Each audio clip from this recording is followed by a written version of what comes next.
Alright guys, welcome back to the YouTube channel and another episode of Limitless. Today we are going to go into how I'm going to be bringing up my weak points. So as you will have known, of course, this year I did actually end up earning my pro status in natural bodybuilding with a federation called the INBA PNBA. And the next step, the next level of competition is of course to compete within that fed as a professional natural bodybuilder, but also try and aim to earn my professional status within some other federations as well, and of course chase that ultimate goal, which in my opinion at the moment is to win the overall title at the UKDFBA British and International Championships. That at the moment is the goal for 2022.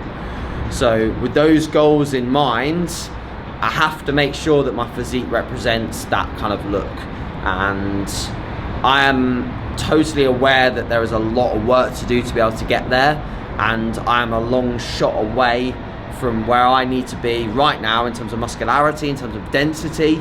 And through these coming videos, through several different body parts, because ultimately I've got to bring up everything, I will take you through how I'm going to improve as a whole. But today we're going to focus on my areas that are a little bit inherently weak. So I'm talking about my chest and my arms.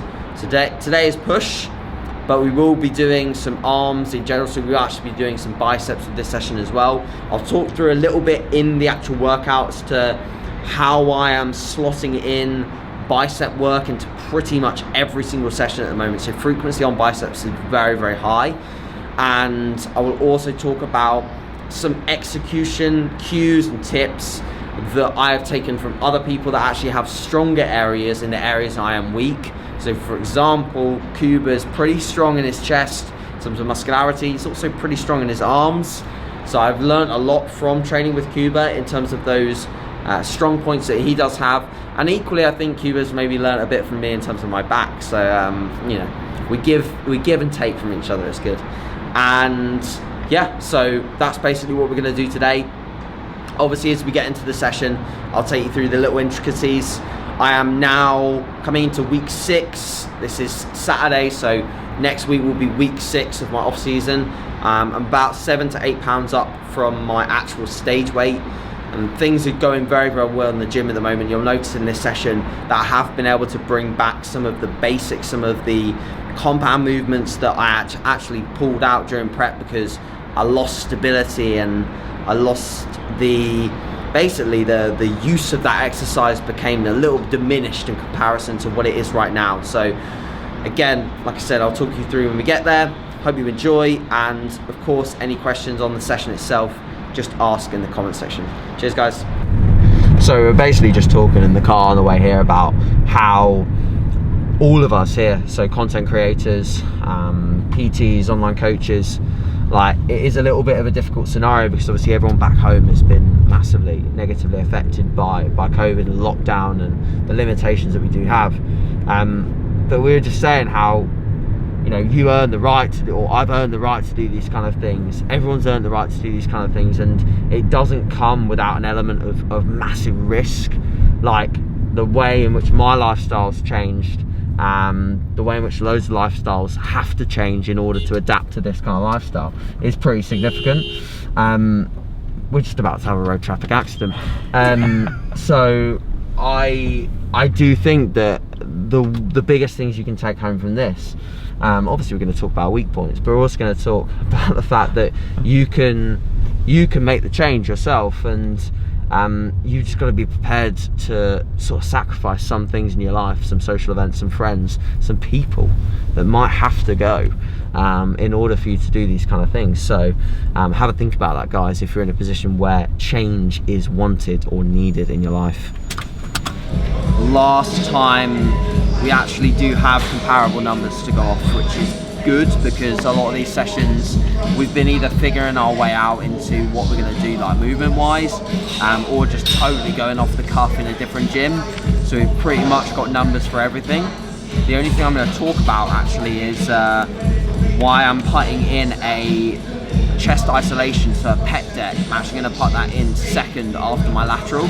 So you may well have seen how I've done laterals first on push days for a long time. thought process came into my head the other day after training with Joe Brightman. He did a pec deck first. I was like, why the hell haven't I been doing this? Because it makes sense. Like, I'm doing the side lateral first because I want to bring up my side delts, and I also want to get like the shoulder joint warm. And when a press, like a chest dominant press, horizontal press comes first, why don't I just do a pec deck as well, and almost like potentiate a little bit towards my chest pressing. So when we're back in the UK, I'm going to probably try this again for a period of time and see if that helps me improve my mind-muscle connection with my chest when I'm doing an incline dumbbell press. And also, if I can get really strong at a pec deck, maybe that will cross transfer into my chest a little bit as well. So it's just some exercise sequencing that I'm playing with, and I'll let you know how I get on with it. But that is one of the first points that we'll cover in terms of improving weak points, and that is exercise sequencing. So we'll go on to some more whilst we're training.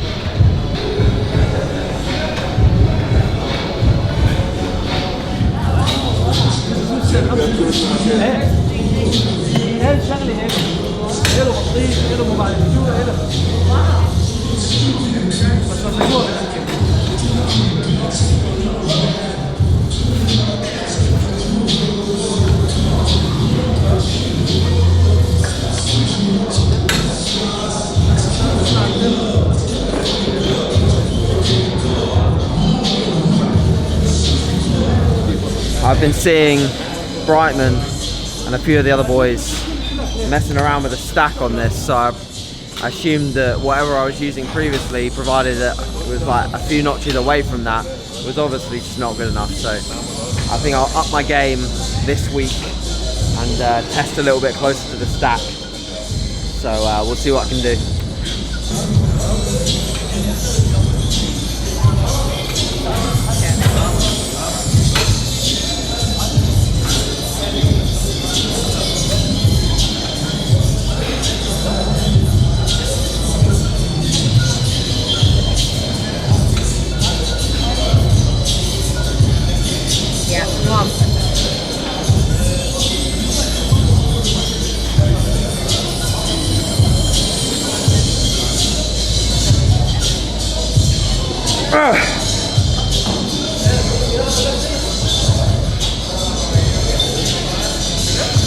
Stay with.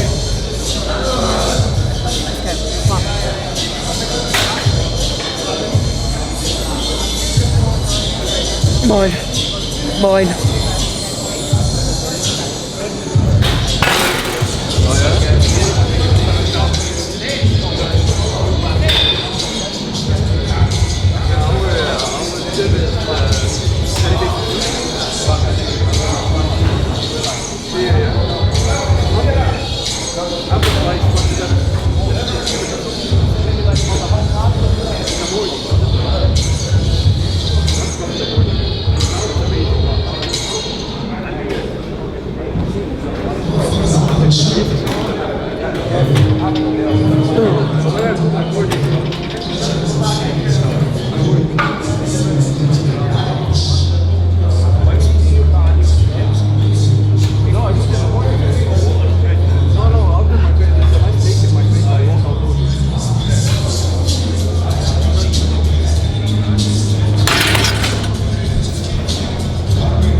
So as I said earlier, giving this a shot, doing pec deck before we do the incline dumbbell press.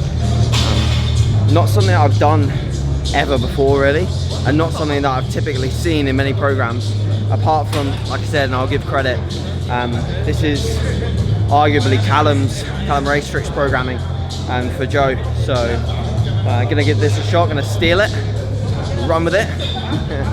And yeah, so an often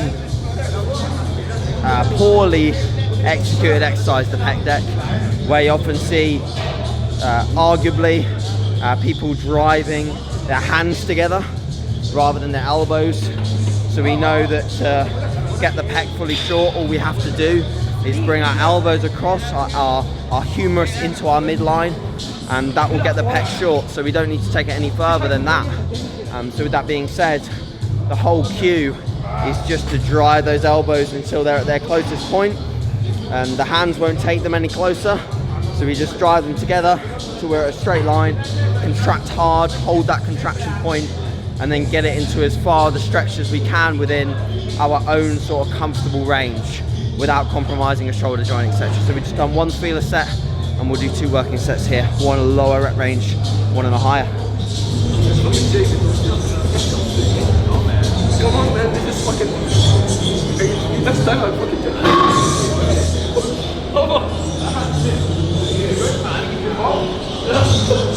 Everything's so hard. Right here, it's like, push it. I'll just like this. Good, chest up. Hold lower down. Oh yeah, come on.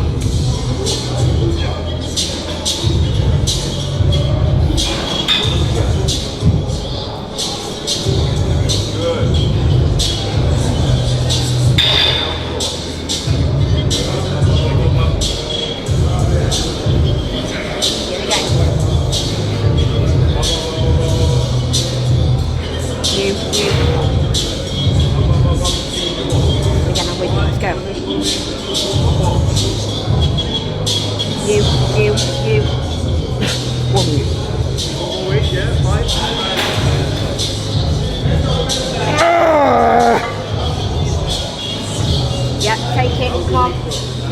Perfect.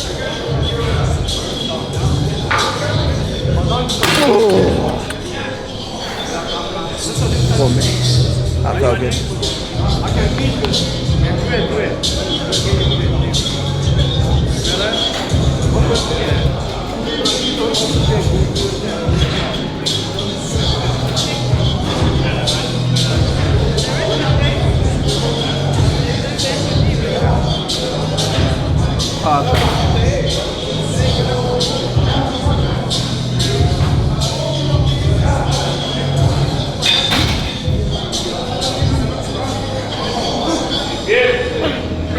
Let's go.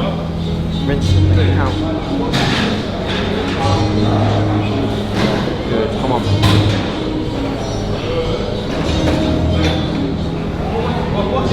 Good. It's all there. Let's go. Drive in. Yes, good. Come on.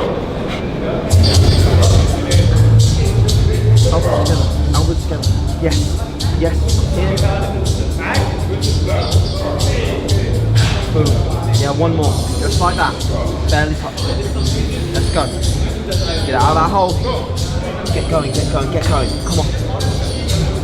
All the way in.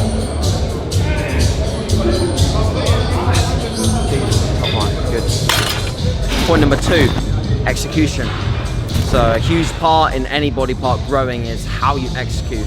And arguably this is the most important variable that we can possibly control. It's also one of the most seen variables that doesn't get controlled and gets lost, okay? So a lot of people improve by a rep or improve by a little bit of load, and they lose execution. A lot of the time people don't film their sets, they're not aware of the form that they're actually producing, and then they get a coach and then they get some form clips across and they're like, oh, and they almost realize it themselves. It's like an epiphany sort of moment, and they suddenly realize that all the lifts that they've previously been progressing have been impacted by their ability to execute. So this exercise and any sort of press, I need full range of motion. I'm not sacrificing any range here. Any range that I can get within my, I'm not even going to coin it active range because everyone hates that word, but my ability to take it through a pain-free range, let's call it pain-free. If I can get pain-free range, I'm taking it. So for me, an incline dumbbell press should be pretty close to hitting my chest with the dumbbells. And the dumbbells should be flat. None of this like twisted in dumbbell stuff where people twist them in to hit their chest. You know, that's still not the range that you can actually probably take it through. We've got to fully lengthen that pec and then obviously contract hard. Arguably the most benefit we're going to get out of this move is taking it into that lengthened range, taking it into the stretch. So we've got to spend ideally a little bit more time there by getting into that full range and not sacrificing it. So hopefully I don't mess that up today. We'll see. So I tend to go up in increments of 5. So 15s, 25s, 35s, and I'll work with 45s today. Is there any reason that you do that? So want to make sure that obviously the set is injury free. You're going to create an injury free set by doing plenty of warm up. The 5 kilo increases just seems to work with me with my top set loading at the moment being 45. By the time I've done the 35s, I'm like potentiated enough to make the 45s not feel like too much of a jump. If I was to go from 30s to 45, it'd be too much. I mean, for me, even the 35s to 45s is cutting it fine. But obviously, the less loads you use, the less warm-ups you do. So Loz will do less warm-ups. The more loads you do, arguably the more warm-ups you do. So let's say I was working with the 60s, I probably do a set from the 35s, probably go to the 45s, and then maybe I'll touch 50s for like a double, and then go to the 60s. As you all know, probably by following the channel, but if you're new, the heavier the load on the warm-ups, the reps drop down. So by the time I get to the 35s, I'll probably just do 2 reps. You want to maximize readiness and minimize fatigue with warm-ups. Believe that was good. So I matched reps again or last time, but we didn't do the pec deck first last time. Loz has got to understand that as well. So our chest will be a little bit pre-fatigued coming into this, so bound to maybe impact performance a little bit. And I'm still the same weight, probably a little bit heavier for reasons we won't go into. But I am still getting used to dumbbell movements. Stability is still a thing of a couple more pounds away, I think, and I'll be perfect. So that was good, I'm happy with that. Stay there, don't cut it. That's better, good, come on. Big 2 like that. Yes, good. And again. Brace, big brace, big brace. There, that's it, that's it, that's it. Your rep, good. 1 with me, come on, brace hard. And go, and go, and go, and go. Yep, little touch, little touch. Yeah, immense, that's better. Yep.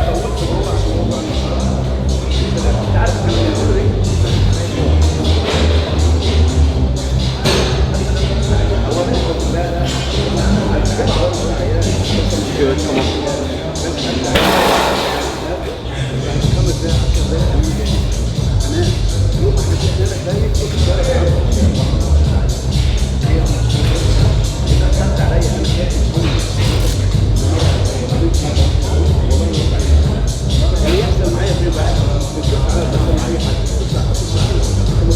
A little bit more, don't cut it.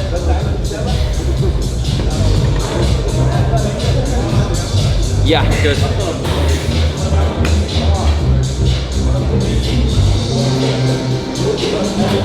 Yeah, good.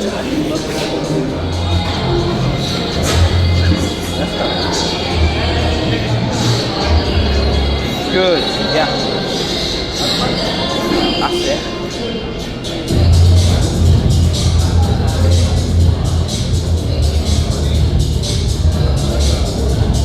Load it up and drive. Yeah, good.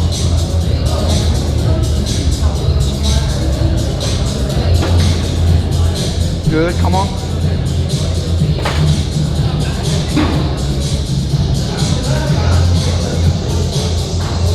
Yep, yep, yep. Good.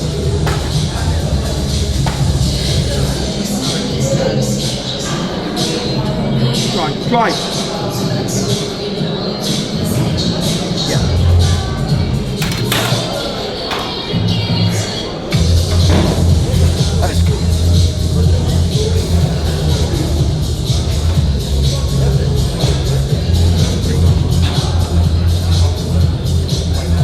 Oh.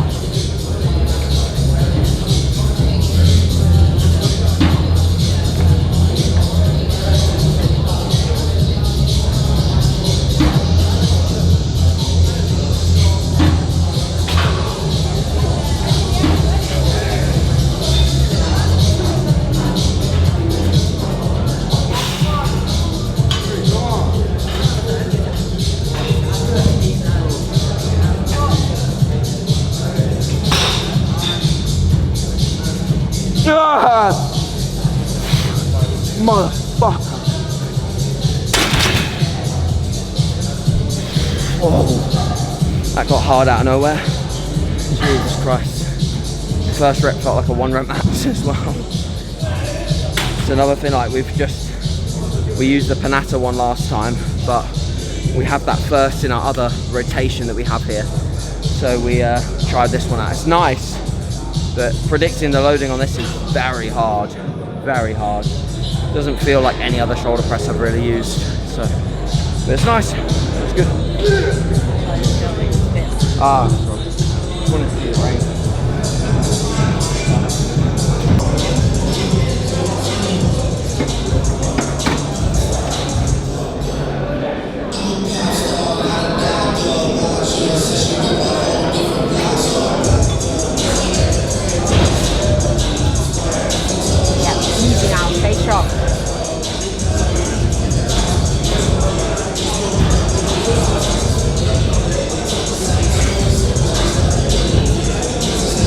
Come on, strongest foot.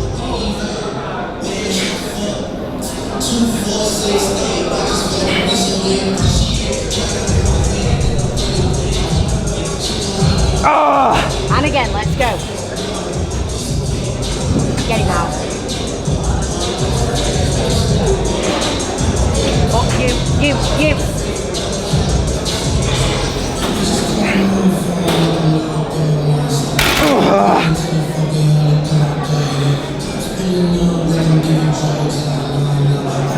All right, point number 3, intensity methods. So, something that wants to be used sparingly. You can't use intensity methods on everything. So we're talking about drop sets, rest pause, supersets, holds, muscle rounds, you know. So on this particular piece of equipment, the Panatta flat press, we're actually gonna go for a rest pause set. So this is something I haven't done in any of my presses really, apart from I think we did a short run on the prime flat press. We did a rest pause set, but I'm gonna again use this intensity method to try to stimulate a little bit of a novel adaptation. We know that for any muscle to grow, we need a novel stimulus. So if we create a novel stimulus through load, through reps, or even through volume in some circumstances, we can get that sort of like organic stimulus for growth. And sometimes we have to do a little bit of force in it. So in this particular intensity method, we're going to try and force the progression. And we're going to aim for a set of anywhere between 10 to 15. Fail within that rep range. Take 5 deep breaths. Take your time with these. And then you're going to go again with the same weight to fail. You're going to log that number. Then you're going to take 5 more deep breaths, and then you're going to again go to failure with the same weight. Again, an intensity method that's actually quite easy to standardize. Just make sure you don't extend those rest pauses too long. Keep them standardized with either your phone or your breaths, of course. He worked for Rotary. I do it, but he doesn't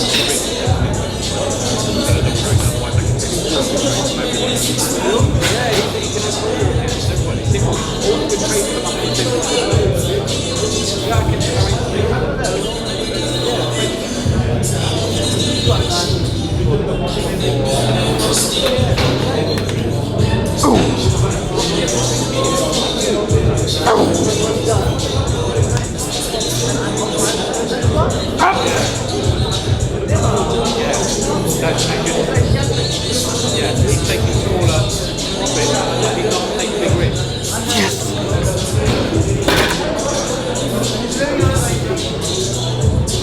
Nice, man.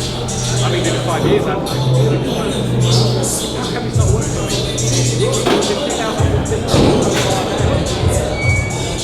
But is it because I'm not doing all the training? That's the first point I get you back up into. It doesn't make sense. I've just got to work out a way where I can make money. Yeah, I know it's the only way. I need to go to the secure way. Anyway, then I'll set the meeting up when I come back. Yeah.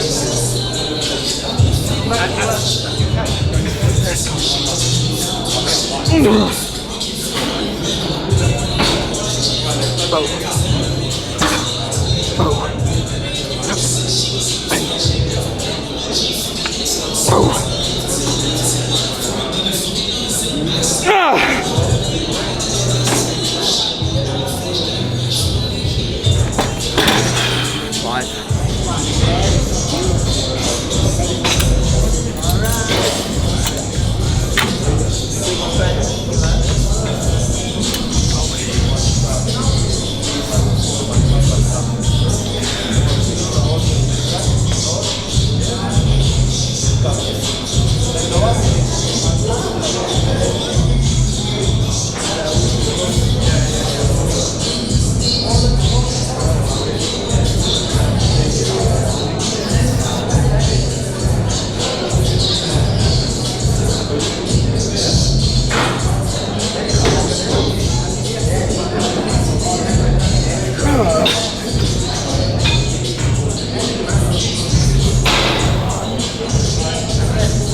something I'm focusing on big time when it comes to side delt movements, is just trying to hold that contracted state, so hold the fully short position.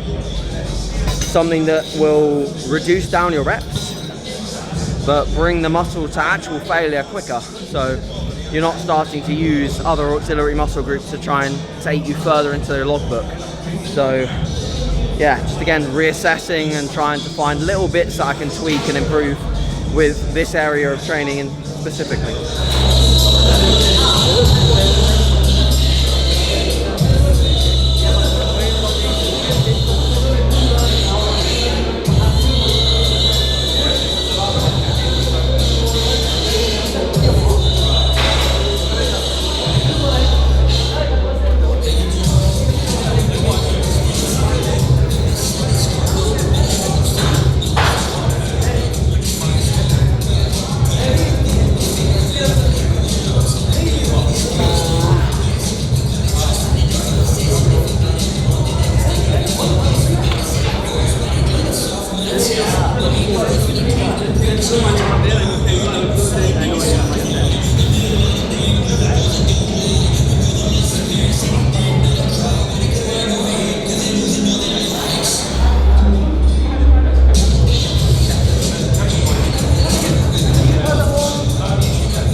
So triceps. Obviously we're coming into the arms now, which is arguably like the biggest point of improvement that I would like to make personally, and of course for the judges as well, in terms of where my physique needs to land. So again, I've asked a lot of people about, you know, how have you grown your arms, what have you done for your arms? Some of them will come back with arm days, some of them will come back with going really heavy, some of them will come back with hitting them every day. The conclusion I've made is that there's two definite things which I agree with that I haven't done. One is we're referring back to execution. I've never really focused on contracting my arms as hard as I should, and I've actually focused on going too heavy and trying to progress my logbook than contracting my arms. So I don't think that you should like ignore load. Load still matters. You shouldn't use like 2 kilos and contract really hard. I don't think that's going to grow your arms. But I think you should use appropriate load that you can force a really good contraction with. So I just did a set there. Arguably I could have gone 20 kilos heavier and done the same reps, but I wouldn't have been able to exaggerate the lockout that I just did and get the contractions that I just did and actually take my tricep to failure. So that's what I'm focusing on now with arms, both bicep and tricep. And then when we get round to the final exercise of today, I will discuss the final point in terms of improving your weak points. And we'll finish on that.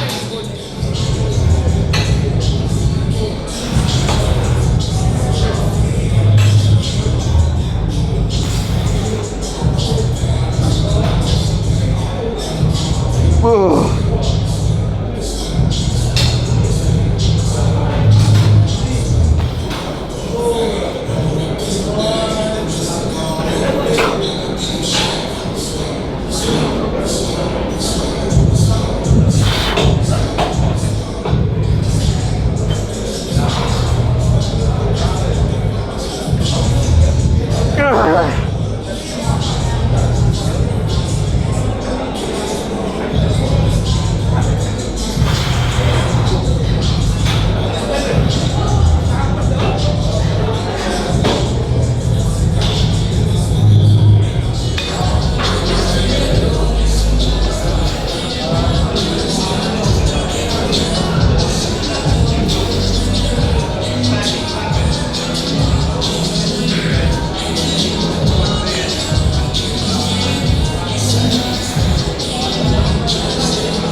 Final point, and that is frequency.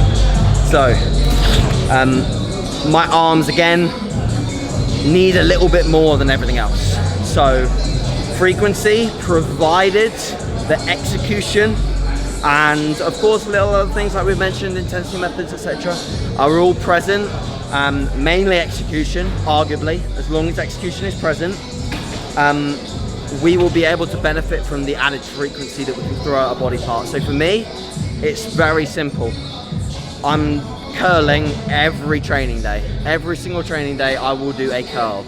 Whether it be a dumbbell curl, whether it be a preacher curl, whether it be an EZ bar curl, I will do a curl. I will contract extremely hard at the top. I will do the standard Keithy elbow driving up, because let's face it, he's got incredible arms and I love him lots. So if he's watching, hope he good. He's looking incredible as well. If you don't already follow Keithy, just check him out. Keithy West on YouTube. And that's it really. That's what it boils down to, guys. So we've got sort of a few points for you there to consider. We've wrapped them in, tied them into this push session, which of course I'll start to actually list some of my sessions below. But if you want every single session in terms of how I'm programming and why I'm programming, please check out my log on Train by JP. That's where all the nitty-gritty details are. But yeah, for now we'll finish up these biceps, do a little bit of posing, and then we'll wrap up the session.